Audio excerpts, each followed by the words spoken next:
समय आज आप खराब कर रहे हैं ना, कल वही समय खून के आंसू रुला देगा। मकान ऊपर से नीचे की ओर नहीं बनता, बल्कि नीचे से ऊपर की ओर बनता है। जो इंसान बिना मेहनत किए रोटी खाता है ना, चोरी की रोटी खाता है। सभी बड़े सपनों का कत्ल करने वाला जो शब्द है वो है आलस। साथियों, कभी सोचा है कि इंसान नंगा ही क्यों पैदा होता है? इस एक बात को आज गहराई से सोचना कि पैदा होते वक्त किसी भी इंसान के तन पर वस्त्र नहीं होते। प्रकृति उसे कुछ नहीं देती, खाली हाथ भेजती है। होना तो ऐसा चाहिए था कि इधर बच्चा पैदा हुआ, उधर कुदरत ने आसमान से उसकी जरूरत की सभी चीजें टपका दी। गाड़ी भेज दी, मकान भेज दिए, ऐशो आराम की सभी चीजें भेज दी, खाने पीने की चीजें भेज दी कि ले भाई खा पी और ऐश कर। लेकिन कुदरत ऐसा कभी नहीं करती। क्या कुदरत के पास ये सब चीजें होती नहीं हैं? जरूर होती हैं, पर कुदरत कहती है कर्म कर और जो चाहता है मुझसे ले ले। तेरी जरूरत की हर चीज इस दुनिया में मौजूद है। तेरे मन में इच्छाएं जन्म लेती रहेंगी, लेकिन कर्म करके तू अपनी हर इच्छा पूरी करते रहना। कुदरत कहती है सावधान रहना, अगर तूने कर्म नहीं किया ना तो तुझे कुछ हासिल नहीं होगा, और फिर एक दिन मैं तुझे ऐसी ही वस्त्रहीन वापस बुला लूंगी। पृथ्वी का सारा वैभव तुझे पृथ्वी पर ही छोड़ना होगा। कुछ भी तेरे साथ न जाएगा। सुख और दुख मेरे ये दो दूत तेरे साथ रहेंगे हमेशा। तू जैसे जैसे कर्म करेगा तुझे वैसे वैसे फल मिलते रहेंगे। साथियों, ये है नेचर का चमत्कार। प्रकृति कहती है इस संसार में सब कुछ है जो तुम सोच सकते हो, और वो भी जो नहीं सोच सकते। पर कर्महीन के लिए इस दुनिया में कुछ नहीं है। गोस्वामी तुलसीदास जी ने बेहद शानदार लिखा है कि सकल पदार्थ हैं जग माही, कर्महीन नर पावत नाही। यानी इस संसार में सब कुछ है जो तुम्हें चाहिए, लेकिन जो कर्म ना करे उसके लिए कुछ भी नहीं है। गांधी कहते थे सबसे बढ़िया कमाई पसीने की कमाई। उन्होंने कहा जो इंसान बिना मेहनत किए रोटी खाता है ना, चोरी की रोटी खाता है। स्वाभिमानी इंसान कभी दूसरों की मेहरबानियों पर जिंदा नहीं रहते। और इस वीडियो में मैं आपको बताऊंगा कि कोई भी काम कभी छोटा नहीं होता। लोगों की दिक्कत क्या है जानते हैं? मैं बताता हूं। बड़ा काम मिल नहीं रहा और छोटा आप करेंगे नहीं, तो फिर जिंदगी में क्या करेंगे? क्या यूं ही जिंदगी का बेड़ा गर्क हो जाने देंगे? आज जरूर कुछ लोगों के पास जिंदगी के कुछ सहारे होंगे। माँ बाप का सहारा होगा, इधर उधर का कोई सहारा होगा, लेकिन कल यदि वो सहारे नहीं रहे तो क्या करेंगे हुजूर?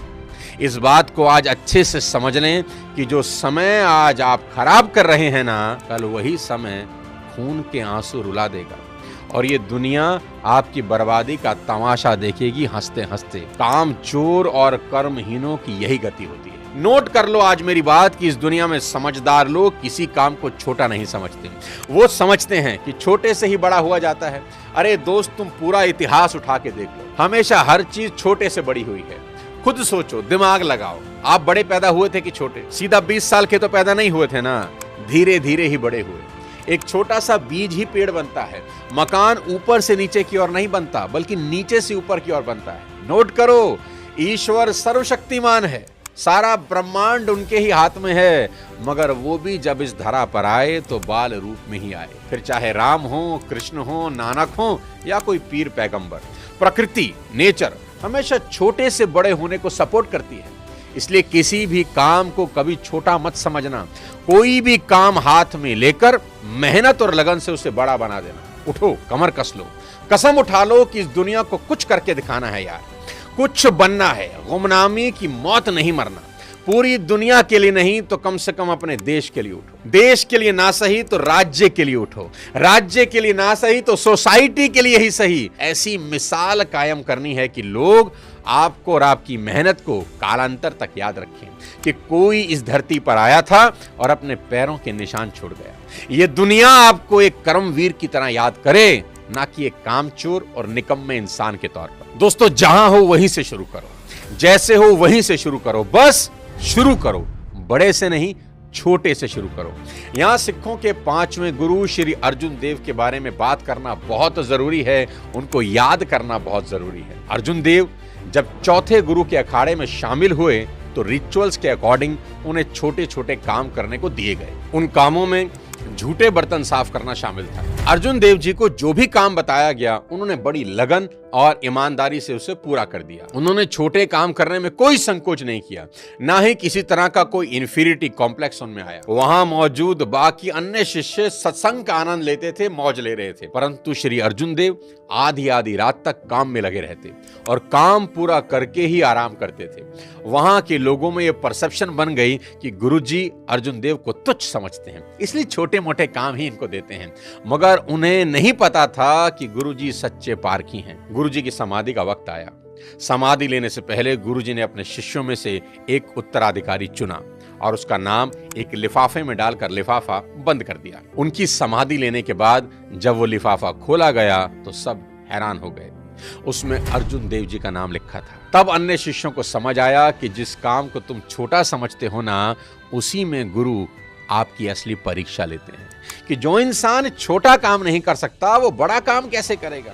जो इंसान कम वजन ना उठा सके उसे भारी वजन कैसे दिया जा सकता है। स्वामी विवेकानंद कहा करते थे, कोई काम छोटा नहीं, यदि मनपसंद काम मिल जाए तो मूर्ख भी उसे पूरा कर लेते हैं, किंतु बुद्धिमान इंसान वही है जो हर काम को अपने लिए पसंद का काम बना ले और उसी में रम जाए। आपको जानकर बड़ी हैरानी होगी मेरे दोस्त कि कभी ब्रिटेन के अंदर बेकारी का दंड दिया जाता था, यानी जो इंसान बेकार बैठा है उसे दंडित यानी पनिशमेंट मिलती थी। पहली बार किसी को बेकारी के जुर्म में पकड़े जाने पर उस इंसान को जज के सामने पेश कर उसका गुनाह सबमिट किया जाता था। दूसरी बार अगर वही इंसान बेकारी के जुर्म में पकड़ा जाता था, उसके हाथ दाग दिए जाते थे, कोड़े मारे जाते थे और कान का ऊपर का भाग काट दिया जाता था। तीसरी बार उसे कैद की सजा सुनाई जाती थी और चौथी बार मृत्यु दंड ही दे दिया जाता था। और ये लॉ सिर्फ ब्रिटेन में नहीं था, पूरे यूनान में भी बेकारी के अपराध का दंड भोगना पड़ता था। आप सोच के देखिए, अगर पूरी दुनिया में जो खाली और बेकार बैठे हैं, निकम्मे और आलसी हैं, अगर उनको ऐसी पनिशमेंट मिल जाए तो क्या होगा। ये दुनिया कहां से कहां पहुंच जाएगी। सभी बड़े सपनों का कत्ल करने वाला जो शब्द है वो है आलस। आलस एक बहुत ही मीठा दुश्मन है। ये बड़ी धीरे से आपको बोलेगा, अरे भाई अगर थक गए हो तो थोड़ा आराम कर लो, क्यों शरीर खराब कर रहे हो, कोलू के बैल की तरह लगे हो, थोड़ा आराम करो, काम तो रोज ही करना है। इस आलस की वजह से ही खरगोश जैसा जानवर कछुए से रेस हार जाता है कि चलो थोड़ा आराम कर लें, कछुआ तो अभी बहुत दूर है।